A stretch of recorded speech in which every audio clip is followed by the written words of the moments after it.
You hear me? I hear you. I don't see you yet. Let me figure that out with Zoom. Yeah. It's always the same. It works, and then a few days later, It all drives me crazy. There you go. hey, you, how you doing, man? I'm okay. It's nice to see you in one piece, Jens. Thank you. I appreciate it.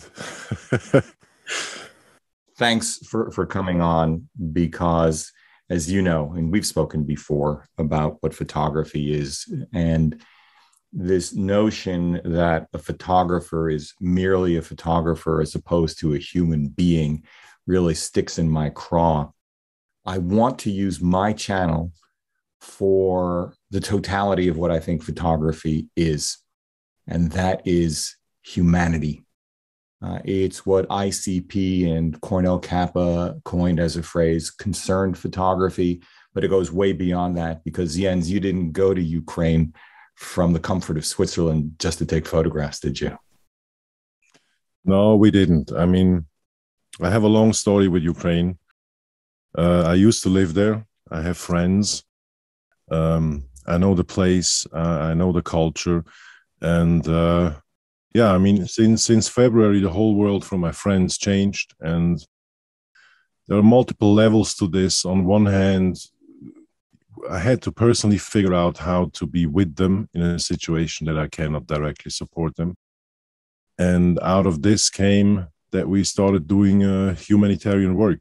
And as you beautifully mentioned, I think photography, especially documentary photography and to a degree street photography, all of these fields, they tell the story of these kind of moments. And we had 2 points to take action on. One was friends of ours were in dire need of help.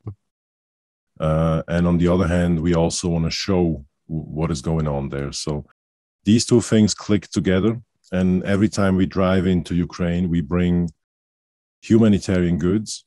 I photograph on site as much as I can, as much as it is reasonable to do in regarding or concerning safety, and then we return with people in the car back to Switzerland. So we came back. Today is the 27th of March. We came back 2 days ago with Tanya and Sergey, a mother and a son, 7 years old from Mykolaiv, and Igor from Stitomyrsk, which we both found at the train station in Lviv, and in the meantime have a new home in Switzerland.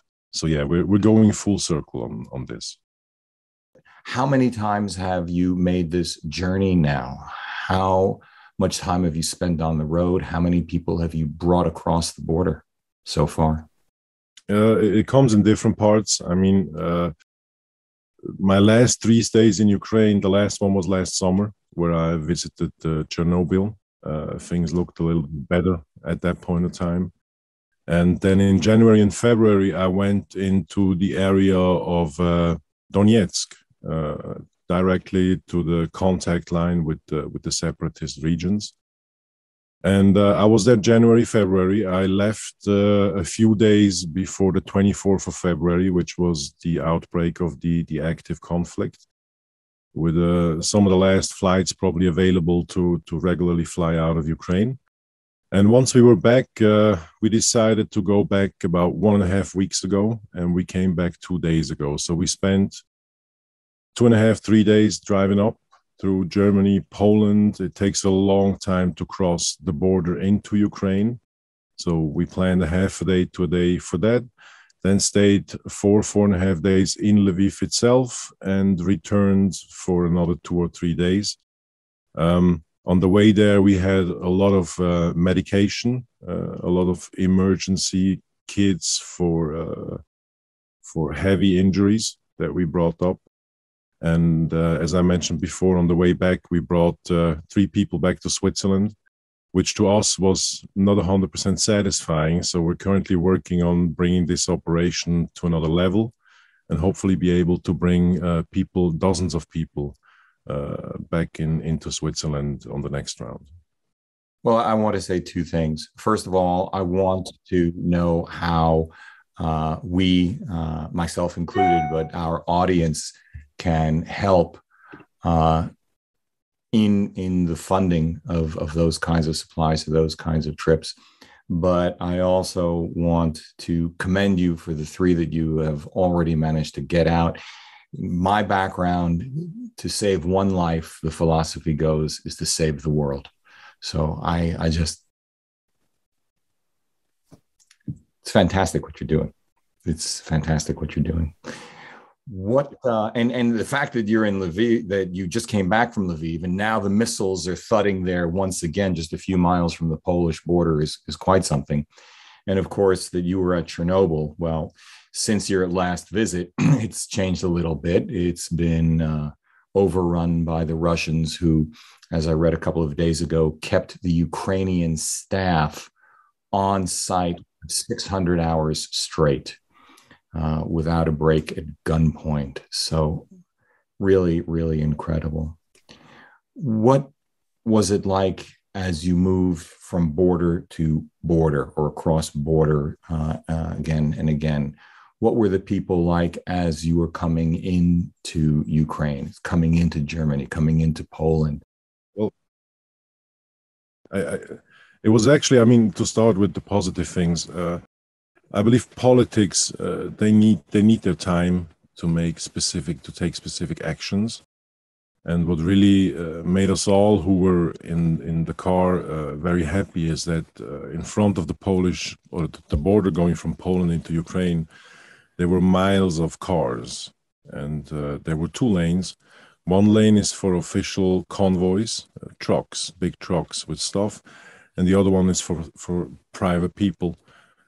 And the amount of people I saw, the license plates I saw from all over Europe, even some American license plates, showed me that despite our politics sometimes needing some time, people are actually moving. And this fulfilled me with a lot of happiness, because we are, at the end of the day, it's a lot of drops. But there's a certain amount of drops that will fill the barrel to a good degree, and that was my feeling. And then the process going into Poland was rather straightforward. I have friends in Ukraine who provided me with the right papers to pass through both borders. Into Ukraine, I think it's mostly checking if there's anything harmful coming in at that point of time. Going out of Ukraine with people in our car, women, children, no problem. We had one male around the age of 40, and they double checked them to be sure that they are really eligible to leave the country. But it was in all cases a friendly and a good experience. Everybody's fully aware that people are there for a reason, and nobody's moving at that point of time without a reason or a high motivation.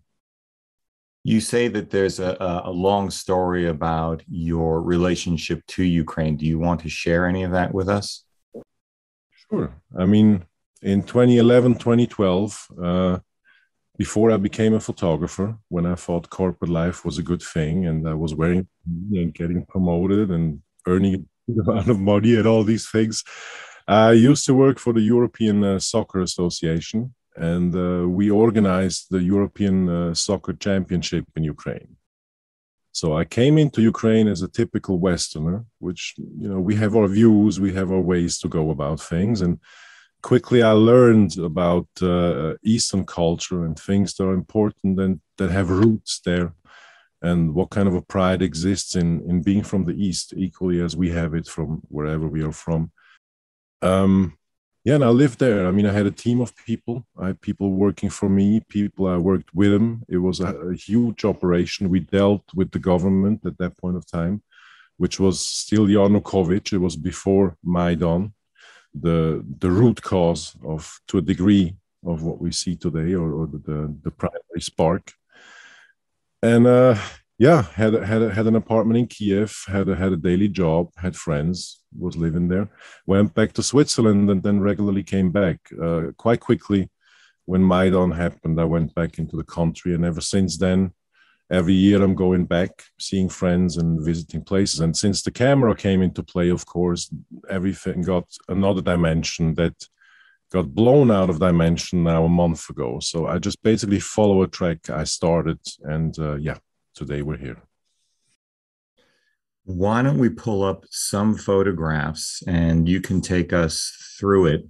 Let me share my screen. So, why don't you take us through each image? What is it? Where is it? What were you feeling? Whatever you wish to communicate about them. Sure. This is the city or the place I visited was largely in the area of Avdiivka. And Avdiivka is a few miles away from Donetsk, from the city center of Donetsk. So if you get on higher buildings in the area, you're actually able to see into the city center of Donetsk. And this was, first of all, the weather is super typical for the area. And since the separatists took these areas in 2014 and Ukraine took them back later, all the cities are labeled with "We are Ukraine" or "Is Ukraine." So this is the sign into the city of Avdiivka that says Avdiivka is Ukraine.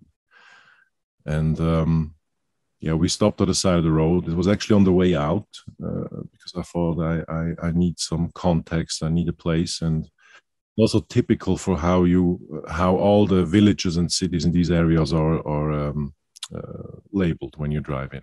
Interesting. Okay, let's move on to the next one. This is in the middle of well, we have to say that before February 24th, there was an active war going on in this area for 8 years. A lot of things were settled in, and this is one of the guys who are holding the contact line from the Ukrainian side. And as it is, we gained trust at some point, and we're in this location. We are in a former holiday location. That's a hotel, a motel, a little bit of a fun park, and everything is destroyed. They told me they used to have a base there, and this place was hit by hundreds of grenades. So there's a few walls left, and everything else is destroyed. And he approached me and said, "Let's take a picture like out of civilian life." And yeah, we took that picture. Wow. This is in a trench.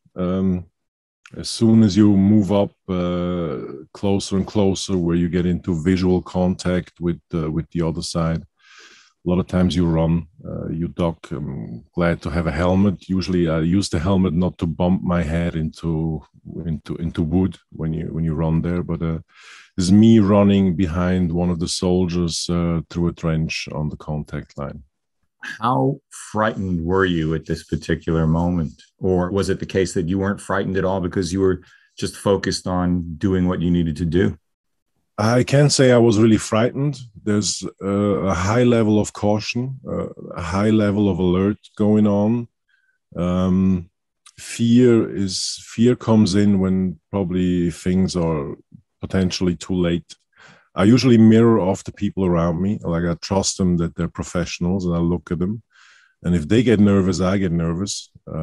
We're in a really bad situation. So yeah, I would call it caution and awareness. I don't think fear is some of the first things that come to the foreground.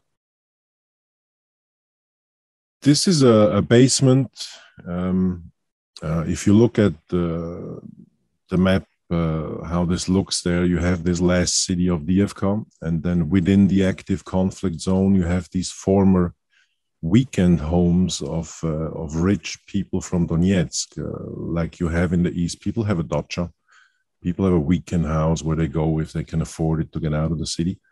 And this whole village overground is destroyed, and underground, the soldiers holding the front position, the front position, live under these circumstances. They always go there for a few days, then they make a rotation. But that's basically a look into where you sleep, where you eat, and where you are when you're not active out in the field doing what they call work. Yes, this is at the base of the guys. It's a daily routine. Every evening, The belts are filled with bullets again. The magazines are filled. I would say regular soldier work in that regard. I think it's done by soldiers all over the world. And yeah, I mean, he's wearing clocks, by the way. But the work has to be done. The preparations have to be done. Here we are on one of the training sites where, regular military trainings take place. You'll see there's no faces anywhere. It was one of the basic rules. No faces, no license plates, no clearly identifiable locations. And whenever there's downtime, they use the time to train their skills. Yeah, this is in the car from position to position, and they use a lot of old Soviet trucks, crazy big and loud machines, and we are moving from one position to another. Funny thing is, the guy is nearly 2 meters high, like he's taller than me, and they call him Kid. They all have a nickname or a name they've been given themselves. This is similar to the former picture. Here we are on in those trenches, a bit further out. Within those villages that you have there, actually the trenches go between gardens and houses. So literally the whole living space has been transformed into a conflict zone. And here we are running from one of the last safe positions into one of the most front positions out there. Yeah, I mean, I guess a lot of soldiers, home is where the tool is. And again, this is within the safe walls of the base, and the tool and the necessary protection is always just an arm's reach away. Everybody's in full alert mode and ready to do what they're there to do. So this is right next to a dining table. How did you find the morale of the people with whom you traveled at the front? Extremely high. How to say? I mean, it's one of the situations we see now in the developing conflict. The Ukrainians' motivation is so high. They are on their own territory. They have directly their families in the back. There's nothing behind them that they do not want to protect.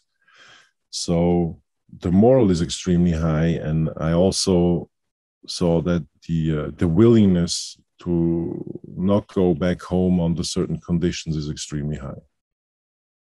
Yeah, that's a little bit the geographical layout of the situation, and also one of the things that makes it difficult, actually, not in winter to invade Ukraine in certain areas. It's very muddy. The heavier the equipment, the more it gets stuck in mud. And on one of the rounds, it happened to us. It happened several times, and that was one of the occasions where this small former Soviet transporter got stuck in the mud, and all of us tried to lift it back out as we're kind of interested in moving on. Yeah, I mean, this kind of speaks for itself, and I would not assign it to anybody you've seen before in those pictures. I would not want it to be taken as a motto. I think it is more an indicator of what kind of a mood starts being happening or being produced in human beings if you're in an environment like this over prolonged amounts of time. Again, one of the very, very front positions, it shows how they live there. Everything is very simple. Everything is very functional. And on the top of this house, you have sniper positions where these guys actually literally look at each other every day and try to outsmart each other. And this is in one of the lower floors, and you see they have energy, and some equipment is hanging there from somebody on a break, but very simple conditions. And you always see that these have been houses where families have been living in before. you always have indicators of family life and of normal life before the war within those walls. The Ukrainian Punisher patch, you see it a lot. It's kind of a thing that these guys do, and yeah, well, it's the vest and the front plate of one of the guys I was spending most of the time with. Again, no faces. That's why we reduced his to the object he's carrying on himself.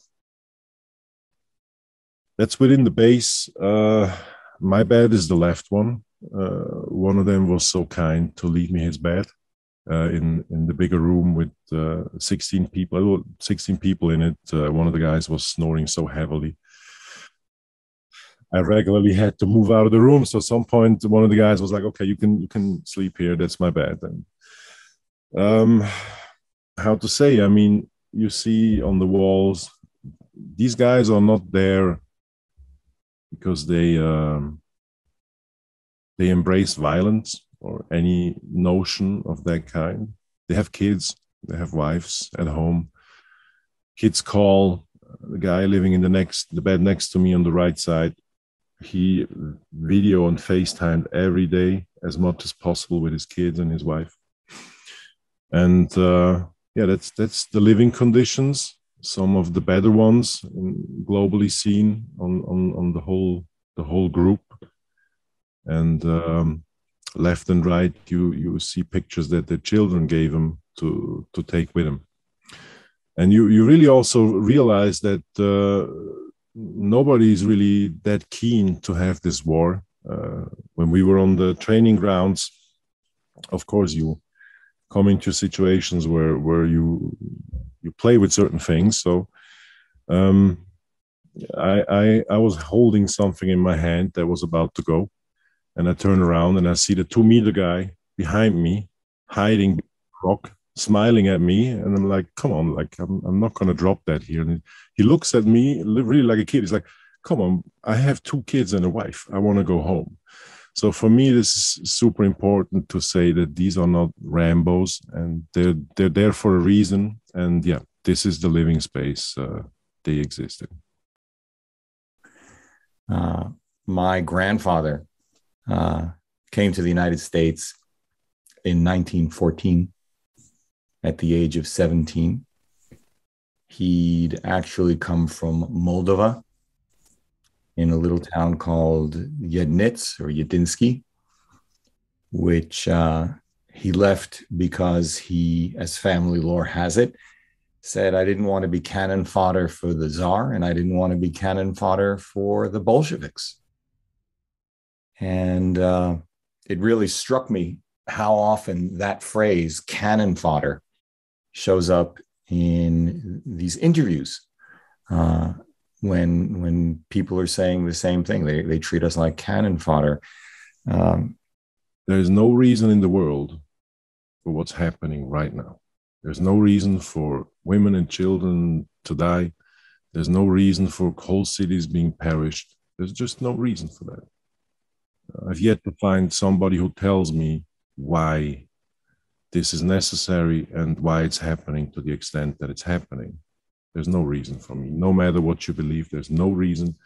And I have friends which are from Russia and have family and friends in Russia. And we have to be equally supportive and proud of Russians who stand up. Absolutely. And equally empathetic to families that get torn apart, even from within Ukraine, if you have relatives in Russia. And we met one guy. He said he doesn't talk to his father anymore. I said, "Why?" He says, "Look, I called him. I say, we are getting bombed. I'm afraid for my life." And his father in Russia was saying, "Yeah, this is not true. We don't believe that." And this happens again and again and again. So, yeah, there's no reason for this pain. I would also like to add that, every people have a choice. And the Ukrainians have, and that is since I lived there for the first time, the Ukrainians have decided they want to be a democratic country. They want to be close to Europe, and they have all the right to make that decision. And they defend it like with all the power they have. And yes, in every country, we have a certain percentage of political movements that we might not agree with, but they're always part of a general situation. And we can never pick out something and say, these are bad people because of that and that. I'm talking about saying that there's right nationalist people in the Ukrainian army. This has certain reasons, and in numbers, they are less than 1%. So I distance myself absolutely and uncompromisingly from that kind of ideology. We have to put it in context. And Ukrainians want to be democratic. They want to be part of the open world. And I have yet to meet the Ukrainian that tells me I want to be part of Russia again. Even more so if I just recently talked in Kiev to a young guy, younger than 20. And we talked about this, and he says, well, back to what? When I was born, we haven't been part of Russia anymore. I don't see nothing that connects me back to Russia. I think that's the feeling of most Ukrainians. Of course, the paradox right in front of our eyes is that the president of Russia says Ukraine is part of Russia. We're brothers and sisters. And what does it say to any sentient human being of any political stripe that the person who says we want to liberate Ukraine, we want to denazify Ukraine, is talking about Nazis when the president of Ukraine is Jewish, whose grandfather served in the Soviet army and fought against the Nazis, and that because they're his people in his mind, it's license for him to blow them to bits, to send his own troops in under-equipped, under-trained. How smart do you have to be to figure this out? It's just astounding, which of course is really easy for me to say here in the suburbs of Philadelphia in the comfort of my Batcave, but there you go. Jens, is there an organization, a GoFundMe page, some particular charity or set of charities that you know and you support and that you can recommend that those of us who see this and are so inclined can donate? I would say donate to the organization of your trust, because you'll have certain ways to go about things, and just evaluate that they're a serious organization. That's all I ask you to do. What we are doing now, we are putting it on official grounds at this point. So today I don't have anything for you yet, but maybe later at some point in time. But any piece of help that you can give will make a difference. It's another thing I would like to let people know. Being on the ground in Ukraine, the Ukrainians appreciate it, and they need to know. They feel sometimes in the beginning of this war, they felt very alone for political reasons, for support reasons. And they've seen how we are moving and how we're voicing up and how we are in democracy pushing our politicians to take steps. So whatever you do, it matters. All right. Well, guys, what I'm going to do is I'm going to put a list of charities that I identified and shared with you once before. I'll put links down there below. I think they're all good and decent. Jens, I'm not surprised at all that you're doing this. You know, we had our one conversation together a couple of years ago, and sometimes you just get a measure of someone in the course of an hour and a half. I am so impressed, and thank you so much for coming on to share with us your perspective. The interesting thing, guys, is that we showed you some really powerful photographs. We didn't talk about what kind of camera he used. We didn't talk about whether it was digital or film. We didn't talk about composition, white balance. We didn't talk about any of that stuff because it just doesn't matter when photography is used in its highest form. And for those of you who are going to comment down below, Hugh, why can't you just stick to the gear? We don't want to hear you talk about politics or have anyone else coming on about politics. My response is, anyone who says that has no idea what photography is about, has no idea of the history of photography. And, you can continue to wail away in your mom's basement. I agree. If I may add a little point, is that sometimes we try to tell stories. Sometimes we try to make beautiful things. Then we can talk about what we use. And sometimes it's just the essence in itself that needs to get transported to people that need to see it. And there's a few hundred people that are out there right now. Some of them taking much higher risks than me to make sure lies don't stand. And I bow to each and every single one of them.